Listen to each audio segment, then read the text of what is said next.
Hello and a warm welcome to Federal Special Program Capital Beat. Congress President Mallikarjun Kharge and leader of the opposition Rahul Gandhi today have written a letter to Prime Minister Modi seeking a special parliament session to deal with the situation created by the Pahalgam terror attack that claimed the lives of 25 tourists and a Kashmiri on April 22nd. And both these letters have been written separately, both by Rahul and Mallikarjun Kharge. It was shared by the Communications Department of the Congress this morning. But the big question: what could be the outcomes of this special session of Parliament? Many people feel that this special session of Parliament could have been called earlier, and Rahul Gandhi has also said that he is wanting to express a collective resolve of the Parliament through this session. So we'll try and understand as to what would be the actual purpose of this special session of Parliament. Joining me now is Muzaffar Shah, who's the Vice President of the Awami National Conference. He joins us from Kashmir. Thank you so much, Muzaffar, for joining.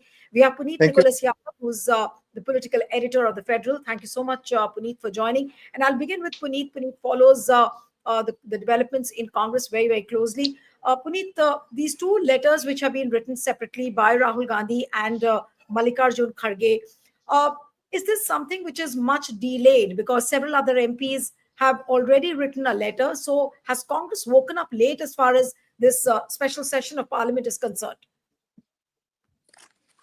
Well, Neelu, see, there are the more important thing right now to discuss is perhaps whether the government is actually going to concede to this demand.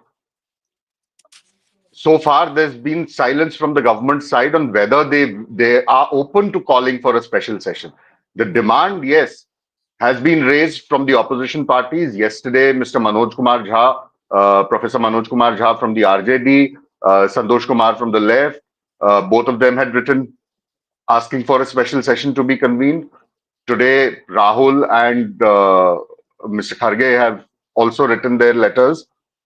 From what I'm told, there was a discussion among leaders of the opposition of exploring the possibility of a joint representation being sent by the opposition parties seeking the government's nod for a special session. That obviously hasn't happened. But then leaders have written separately. One can say that since Rahul and Mr. Kharge are both leaders of opposition in the Lok Sabha and the Rajya Sabha respectively, they speak not just as leaders of the Congress party, but as leaders of, as the LOPs representing other opposition parties in both houses of parliament. So, I mean, they have urged the centre to have a discussion. Whether the centre concedes a discussion, a special session or not, we still don't know. We don't know whether a special session will be called. Should it be called is a different question altogether. It's to my mind, there is no reason why the government should deny it. There are a lot of issues that need to be discussed with regard to Pahalgam. And Parliament is perhaps the best platform to discuss those issues politically. Puneet, initially you said that, the big question is whether the government will be open to the idea of having a special session of Parliament on Pahalgam. Are there doubts about it? And if there are doubts, what could be the reason? Is the government really apprehensive? Though the opposition has been saying that we are with the government, we are trying to exhibit a collective resolve through this special session of Parliament. So is the government really scared of this special session, of bringing No, it? I don't think we should be, this thing of jumping to a conclusion on whether the government is scared, not scared and all. I think we need to stay away from that. The point is that, and whether there is a doubt or not, the issue here is that the government hasn't responded so far. So maybe by the evening, maybe tomorrow, day after, they might say that fine, we're going to convene a special session. So there's no point speculating on whether the government is scared or the government is, or if there's a doubt there or not. But the point is that the government should have perhaps, in my view, been more proactive in accepting the demand. They're perhaps trying to, monitor the other issues, flowing from the Pahalgam attack at the moment. Perhaps that has taken priority. I don't know, and I don't want to speculate. It is a sensitive issue. There's no point insinuating any kind of anything about this, politically or otherwise. But certainly there is merit in asking, at least, whether the government should have been more proactive in responding to the opposition's request. With regard to the all-party meeting that was convened the day after, the attack, one can say that on the 22nd, the opposition asked for an all-party meeting, and the all-party meeting was convened the following day. It's a different matter that the Prime Minister stayed away from it, and left it to the Defence Minister to chair it, other members of the CCS to attend it, including the Home Minister, whose responsibility it actually is to ensure the security of J&K, because J&K is a union territory now.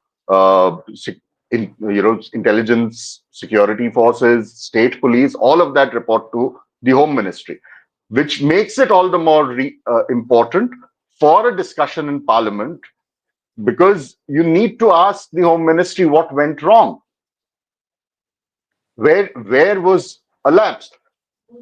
At the same time, it's also important for the political parties, the political leadership across party lines, to put up a bipartisan, a very united front against this attack, as we saw happening also after the all-party meeting, and send a message not just to Pakistan, but a message to people in India, people in Kashmir, that we stand with you. I mean, look at what has happened over the last 2 days, the way, and especially since this morning, I've been, following the news, social media, all of that. There is a section of, and I don't need to tell you aligned to which political party, but how the Kashmiris are being demonized using this attack. And we've not heard a word from the government, from the Prime Minister, the Home Minister, a single appeal for stopping this kind of a narrative. So I think once, if the Parliament does take it up, and I hope that the centre concedes to this request, these are all issues that can then be taken up from the from what we call the highest temple of democracy. All right, I'll come to you, Muzaffar. What are you actually looking at as a person who joins me from Kashmir? What is the kind of objective you look at if the special session of Parliament is convened? We do not know whether the government will agree for now or not, but what would you really say about this gesture of convening a special session of Parliament on Pahalgam? Yes. Well, from ground zero, Kashmir would really want that the Parliament is convened ASAP. We are in a democratic India, a federal republic, and we follow the Constitution. It's very important. A very serious situation has taken place in Kashmir. And we were all tom-tomming that the situation is absolutely normal. Everything is hunky-dory. And all those tall claims, they have fallen flat on the ground, unfortunately.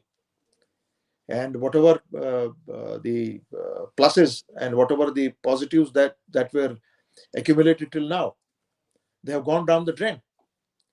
The idea is that once you convene the Parliament, Kashmir is also watching. So is the rest of the country and the rest of the world. It is whose responsibility and whose accountability. We don't know who is responsible and who is accountable. Because the law and order does not fall under the domain of the state here, under the domain of the UT, or now it's the UT. So it's the Lieutenant Governor, the Home Minister, and then the Prime Minister. The buck stops there, right at his doorstep. So what we are wanting to know from this discussion also is that the rest of the country, as Kashmir, is today united in a single voice, denouncing this terrorism. It has always denounced terrorism. Sometimes one could speak and sometimes one could not speak. Otherwise, Kashmir has always denounced terrorism. It does not find place in the DNA of a Kashmiri. What we are looking for from the government of India and now from the parliament is that how are you going to address the issue now when this type of an attack has taken place? Warmongering. Muzaffar, what I want to ask you is that supposing if the special session of parliament is convened and if the opposition is saying that we are trying to convey a message to the other side of the border, or we're trying to express a collective resolve.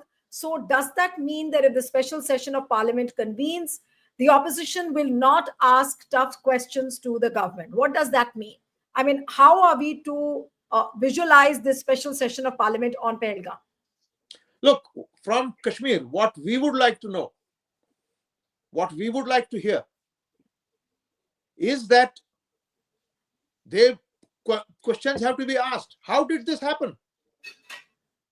With almost 1 million forces all around us, how did these 4 or 5 people enter there? It's totally cordoned off. And second question, very important question, as a Kashmiri I am asking, in a place where there were more than 1,500 to 2,000 tourists, why there was not a single person from the police or paramilitary there? That's a very serious question that should be asked to the government. And another serious question, like my friend just now was saying, I totally agree to what he said, is that why are you demonizing Kashmiris? What have they done? And the states where this action on Kashmiris has taken place, on the students has taken place, on the business establishment has taken place, what has the Honorable Home Minister done? Has he talked to the chief ministers of those states? Like he sent a communication to them that they should identify all the Pakistanis living in their states and they should be asked to pack up and leave the country within 3 or 4 days or 7 days. That's one part of it. But has the Honorable Home Minister found time to talk to these chief ministers and tell them, hey guys, I do not want a single situation of anyone attacking any Kashmiri. These are our boys. This is our nation. They belong to us. We belong to them. Like in Kashmir, Kashmiris have proved that they can sacrifice their lives for a tourist from the country. These are the questions that should be put to the government. Who is accountable and who is responsible for this failure? I remember in the Bombay episode, the Home Minister resigned, the Chief Minister resigned, the Home Minister of Maharashtra resigned. They took moral responsibility. So today we have another very disturbing communication that has come in, that out of the 70 or 80 tourist spots, 48 tourist spots have been temporarily closed down. I think we are adding to the narrative of the people who conducted this Pahalgam episode. No, but we are telling them that yes, your narrative is correct and you have won the game. Why have we closed these tourist destinations when we are saying that no, return to Kashmir, everybody? Right. No, but these questions are quite valid and pertinent questions, which of course need to be asked. But I'm just thinking, Puneet, maybe you can add more to it. That if at all a session will be called for, and if they convene a session, will opposition have the bandwidth to raise questions like all what Muzaffar just raised? And they have been in the news that There has been a security lapse. There has been an intelligence failure. Will opposition be able to put the government on the mat? Or we are just going to see a very united opposition which will express solidarity with the government in conveying a message to Pakistan? What is it going to be like? From what I understand, Neelu, the very reason why a special session, a demand for a special session has been raised by the opposition is because the opposition wants to have a very detailed, a very thorough discussion on what is going on in J&K. It is not simply about standing with the government against, the terrorists and forces attacking India. That is a given. Any political party, whether it's in the opposition, whether it has any presence in Kashmir or not, any political party will stand with the government on an issue such as that. But there are a number of other issues that emanate from what has happened in J&K. And to my understanding, the opposition wants each of those discussed. It would be a shame if the discussion, once again, as we've seen on various other occasions on important matters in Parliament, if this discussion is again allowed to, sort of boil down to mere political rhetoric and, political punches and counter punches. Because, I mean, if that happens, the government will say, oh, you compare the record of what happened in UPA with what we are doing. The opposition will say, okay, it was your responsibility. What have you done? What have you done in the last 5 years? And you won't get anywhere with that kind of a debate. You need to understand what has happened in Pahalgam, and especially perhaps, what is different about the attack in Pahalgam today than the attacks that we've seen, not just in Kashmir, but other parts of the country in the past. You've had this attack, and I'd say a very meticulously planned attack from every aspect, political, social, economic, all of that. The targeting of Hindus, during the attack. This whole narrative that we're hearing of how tourists were asked their faith and then gunned down if they were Hindus. It comes at what cost? What is the cost that India pays for that? You have the natural corollary to that is a spike in communal polarization and communal violence. Whose interests does it serve? It certainly doesn't serve the interests of India. Then Kashmir, it was only now, over the last year or so, certainly after the elections were held in J&K, that the ordinary Kashmiri, and I've been frequently visiting Kashmir, Neelu. I was also there during the elections. It was only after the government agreed, because of pressure from the Supreme Court, to have elections, even though the UT government now is practically powerless. But despite that, there was a sense in the ordinary Kashmiri of some kind of reconciliation to the current situation, to the status quo. They were emerging out of the humiliation and the embarrassment heaped on them after the abrogation of Article 370. There was a boom in economic activity because of, post-abrogation, post-pandemic. Slowly, tourism was getting back on track. Last year, the figures were fairly robust.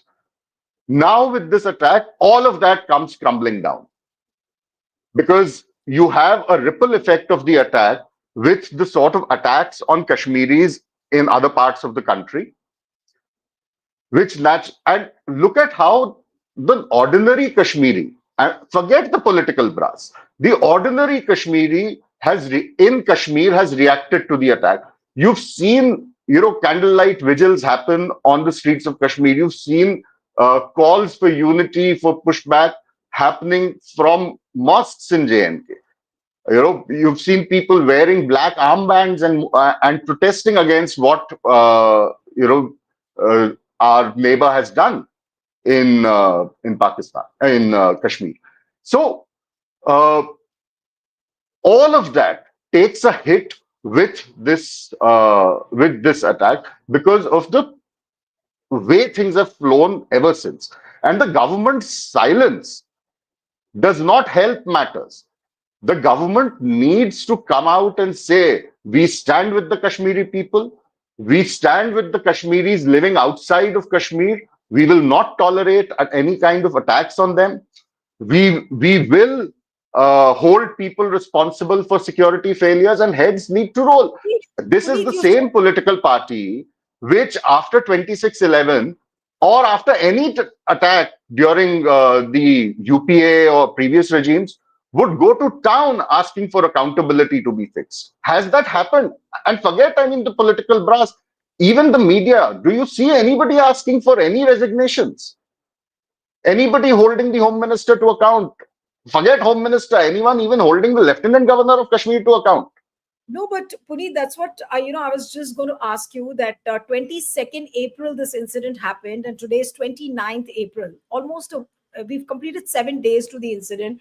The only rhetoric we've heard surrounding Pahalgam incident is Prime Minister going to a Bihar rally, that is an election rally, and where he says "chun chun ke main marunga."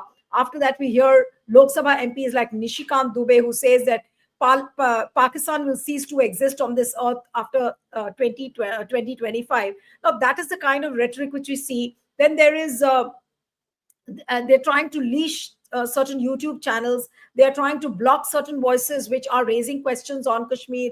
They try and beat up the Kashmiri students. All this is what has happened in the last 7 days since the incident has happened. What does it really show about the government's approach on this particular incident? No matter how hard Prime Minister Modi or Amit Shah may say that, we will try and avenge all what has happened.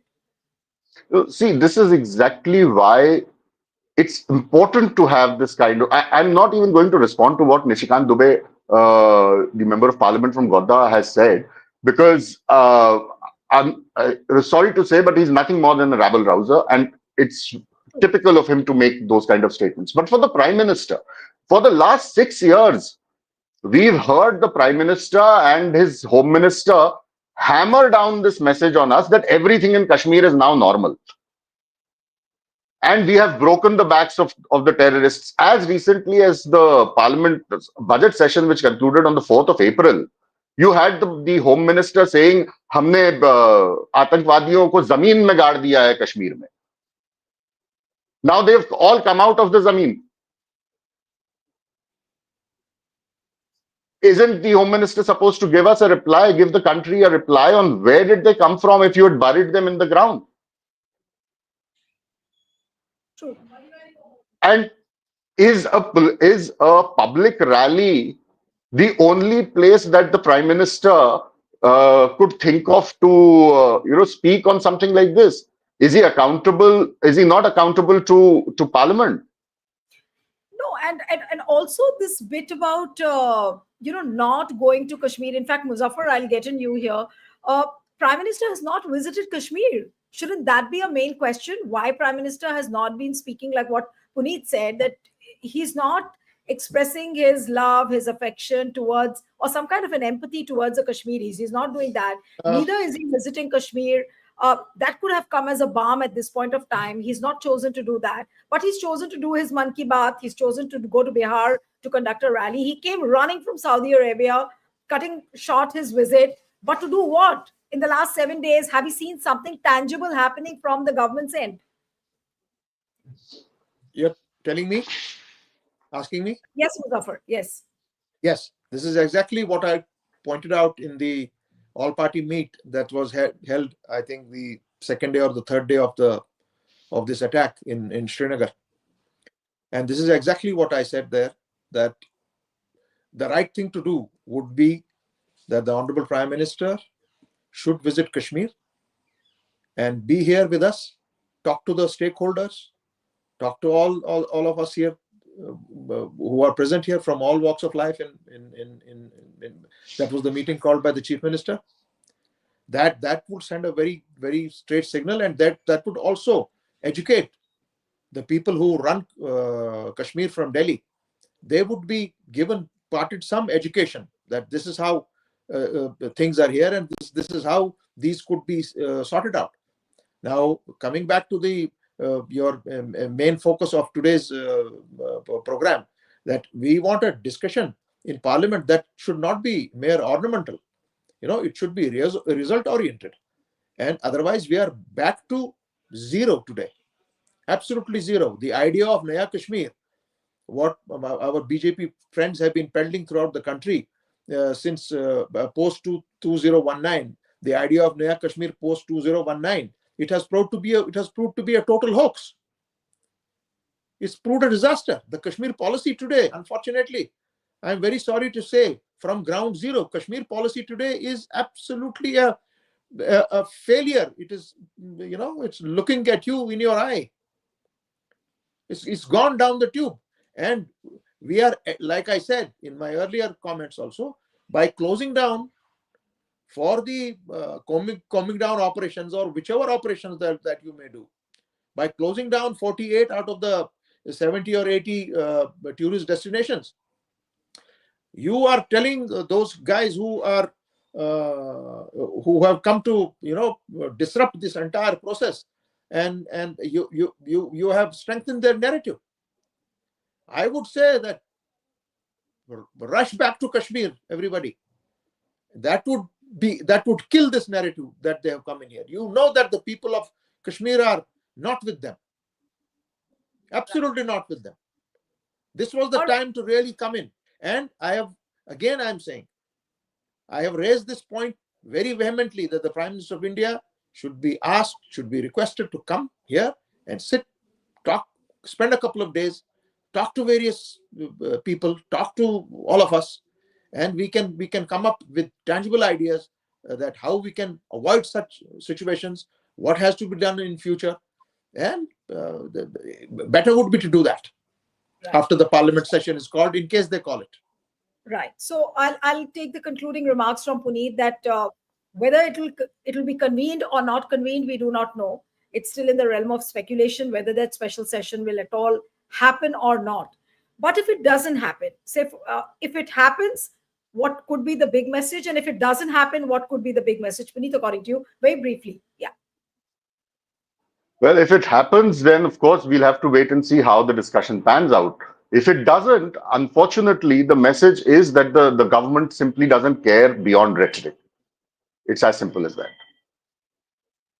So we'll have to wait and watch whether this session at all happens or not. Several MPs, apart from Mallikarjun Kharge and Rahul Gandhi, have written letters that this is the need of the hour and there has to be a special session. But will the government concede to this demand is the million-dollar question. Thank you so much, Muzaffar Shah, for joining on The Federal. Puneet, thank you very much for joining. Thank you. Thank you.